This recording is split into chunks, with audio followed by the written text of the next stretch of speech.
How y'all feeling? I said, how y'all feeling? Y'all graduated. How y'all feeling? Yeah. Man, I'm so proud of y'all. Ooh, not me breaking the microphone.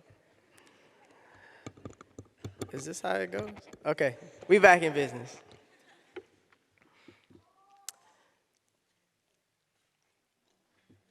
This is crazy to me, honestly. 6 years ago, I was in the same seats that you're sitting in right now. And even though that was 6 years ago, I know that you're thinking the same thing I was. I'm just ready to get my diploma so I can go eat. Shit, I'm hungry right now, not gonna lie to you. I haven't lived much more life than you have, but I've experienced a lot in such a short time. And for those of you who don't know me, once again, my name is Myles Frost, class of 2017 here at Wootton High School. Oh yeah. I'm a singer, actor, musician, and I'm most known for being the youngest solo Tony Award winner in history for my portrayal of Michael Jackson in MJ the Musical on Broadway.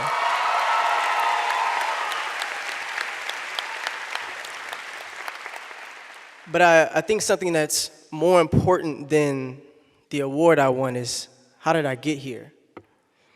And the answer to that is taking a chance to try something new. My freshman year, I had just moved to the area, and I didn't know anybody, and I damn sure didn't know anything about musicals.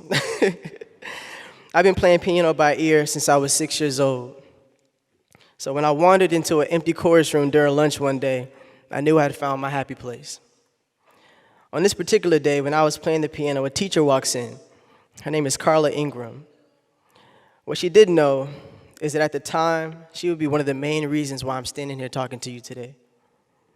Her first words to me were, "I hope there's a beautiful voice behind that beautiful piano playing." To which I replied, "Yeah." She said, "Great, because we need more kids for this musical we're doing." And she could tell by the look on my face that one, I had no idea what she was talking about, and two, I had absolutely no idea what she was talking about. She said, okay, well, the musical is called Hairspray, and a movie on it came out about a few years ago, and I think you should check it out. So when I went home that evening, I was like, "Ma, can you come watch this movie with me?" She said, "What movie?" I said, "Hairspray." She said, "Hairspray? What you know about Hairspray?" I said, "Absolutely nothing." And as we were watching the movie, I saw this guy come on the screen. He said, "Hey, I can see why people look at me and only see the color of my face, oh yeah. Then there's those who try to help, God knows, but always try to put me in my place."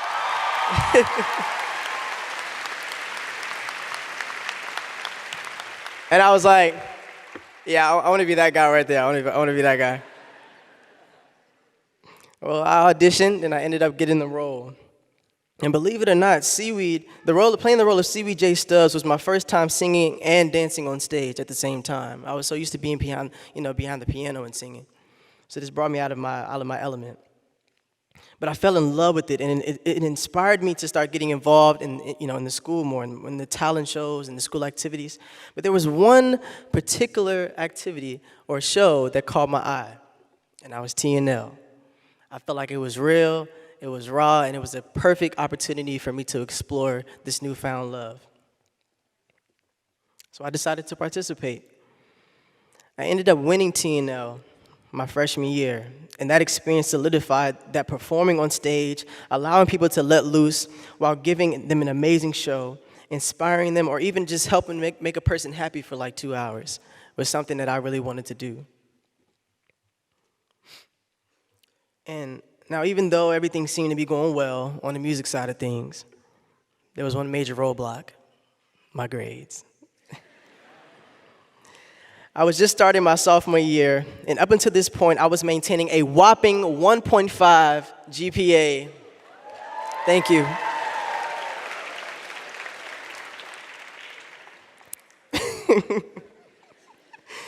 Sorry, Mom.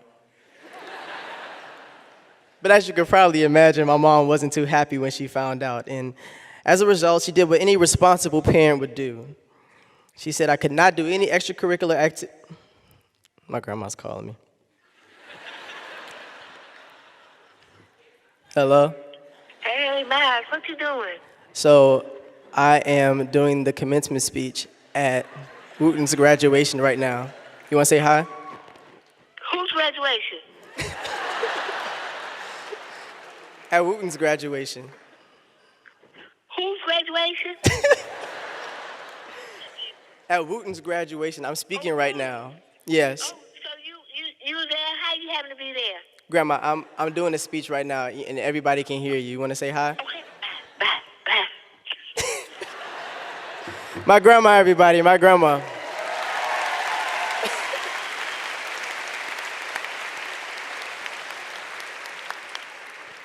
What makes this story even funnier is that my grandma was a school teacher, so when I said 1.5 GPA, I guess her spider senses started tingling. But my mom did what any responsible parent would do and told me I couldn't do any extracurricular activities of any kind until my grades were in better standing. Well, me being the hard-headed kid that I was and kind of still am, what I heard was, get your grades up by any means necessary. So after a slew of terrible decisions, I got caught plagiarizing. And once again, you can imagine my mom wasn't happy at all. And she did what any responsible parent would do to try to get their kid back on the right track. When I got home later that day, the hinges of my bedroom door and bathroom door were off. And there was police tape that said, "Police line, do not cross," blocking the doorway.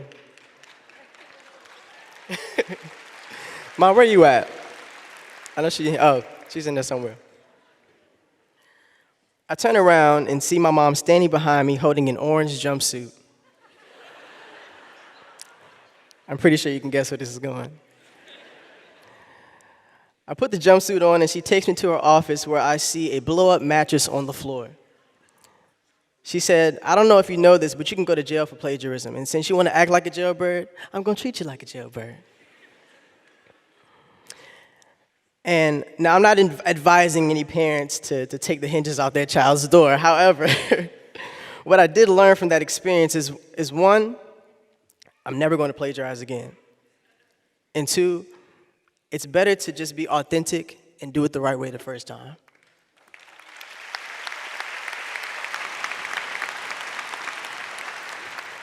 I also realized that it's okay to ask for help. That's really, really big. And this is a sidebar from the script, but I just want to make it known that I could not have gotten to where I am without a team. The teachers at Wootton were my team at that particular time, and have transformed into the team that I have today that are constantly supporting me. I ended up getting a 3.5, oh, please. Yeah. I ended up getting a 3.5 the first semester of my junior year. And I was released from jail. I was able to do T&L again this year, and my song of choice this time around was to do Billie Jean by Michael Jackson. What I didn't know is that this performance would change my life as I knew it. I finished my junior year with a 3.5 GPA and my senior year with a 3.7.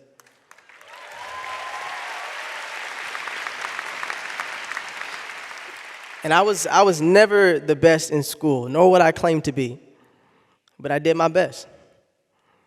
And something big also happened my senior year.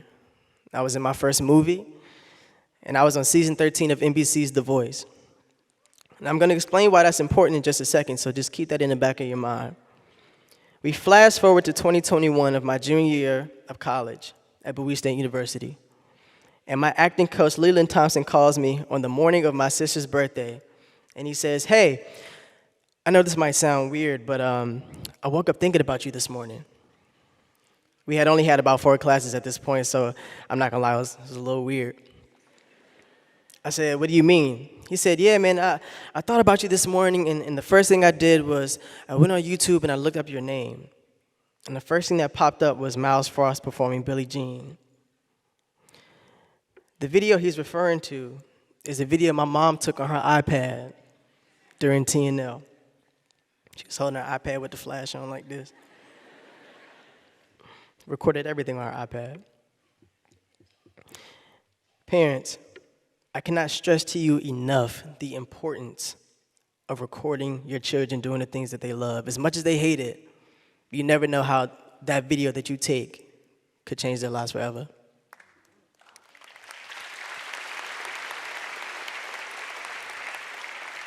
And had my mom never recorded my performances and posted them on YouTube, I would have not had the experiences and the accolades to share with you today.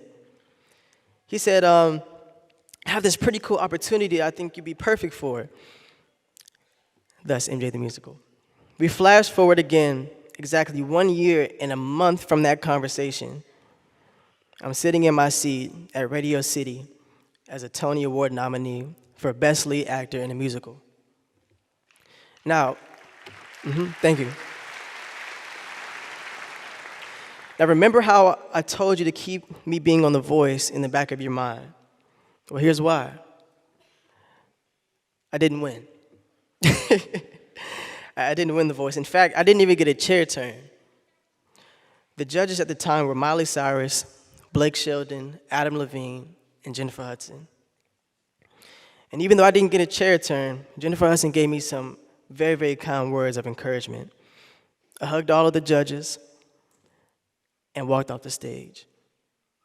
The next time I saw Jennifer Hudson was on the red carpet as we were congratulating each other on our Tony Award wins.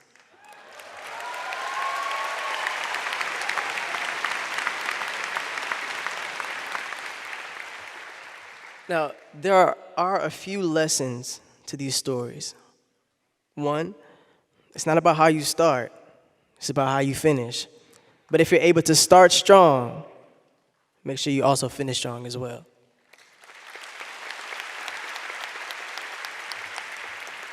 Number two, always try your best and put your best foot forward in anything that you do. And it may not be what you want to do at that particular time, but it just may put you in position to give you the ability to do what you love. Number three, be authentic with everything that you say and everything that you do. It will get you where you want to be much faster and without the burden of trying to be someone you're not. Number four, it's not your responsibility to live up to someone else's expectations. I'm going to repeat that again.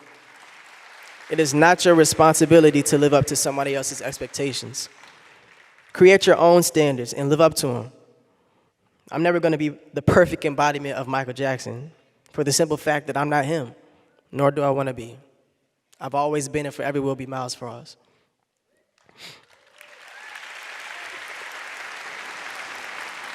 Number five, you never know how quickly your life can change for the better or for the worse. Mine changed in 1 year, which is why it's important to not take the people you meet, the places you go, and the things that you experience for granted. Because once it's time for your life to change, you may not be able to experience those simple things in life like you once did. Take it from me. And number six, practice makes precision, not perfection. Nobody's perfect. Make the focus steady progress. That way, every time you look back, you can say, I was better than the day before. Number seven, give back and pay it forward, whether financially, with your story, or just taking a moment to inspire someone. You never know how you'll change their life.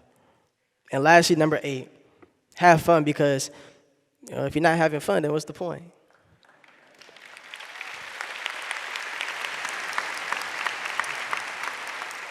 Now, before I go,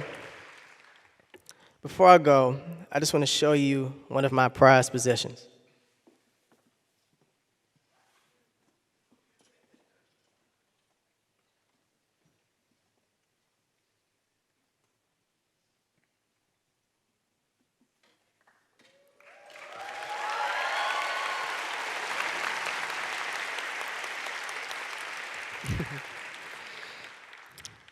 Now, this right here is my Tony Award, and it has my name on it. in the year I won. And the reason I'm showing to you this right now is to show you that if you have a dream to get one of these, you can absolutely achieve it. And even if your field is completely different than mine, you know, whatever this Tony represents in your life, you can achieve it. You can. But you have to want to be the best because, like my mom used to always say, I can want it for you, but I can't do it for you. So go put in the work and go be great in whatever you do. Thank you. And congratulations.